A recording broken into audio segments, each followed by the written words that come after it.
Kadang-kadang aku tengok pihak pembangkang ni kan, kesian tau. Dia macam tak ada isu tau. Pasal gambar ni pun dia boleh jadikan isu. Lah, aku teruk nah dia orang punya serangan ni. Apa teruk nak sangat macam ni?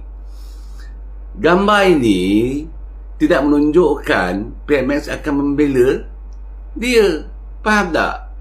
Lagipun dia, aku dah check dah, dia bukanlah orang parti dan tidak pernah pun menghantar borang untuk mendaftar sebagai ahli PKR. Faham? Ini disahkan oleh Setiausaha Agong.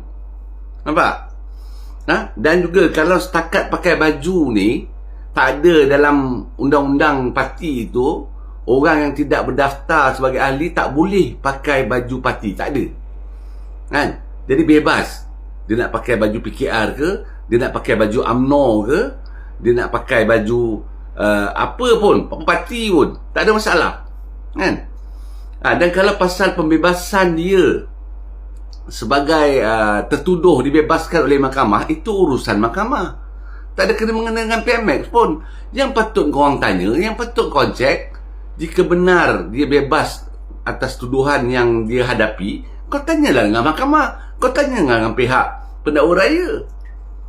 Apa masalah macam mana pula dengan kes-kes dari pemimpin kamu yang tidak bersalah itu, yang akhirnya membawa kebebasan daripada tuduhan terhadap pemimpin pembangkang? Yang itu macam mana pula? Dia baik dengan siapa? Dia ambil gambar dengan siapa pula?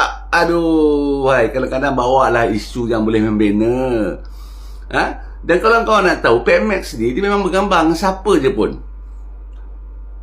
Polis, tak kira pangkat, kanak-kanak, pekerja pekerja joki dan sebagainya, dia bergambar je semua. Sebagai seorang Perdana Menteri, semua orang nak bergambar dengan dia. Faham?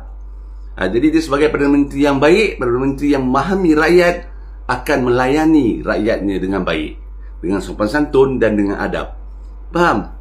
Jadi janganlah cemburu sangat, janganlah cari isu-isu yang tidak boleh membina bangsa sendiri. Faham? Okey. Assalamualaikum.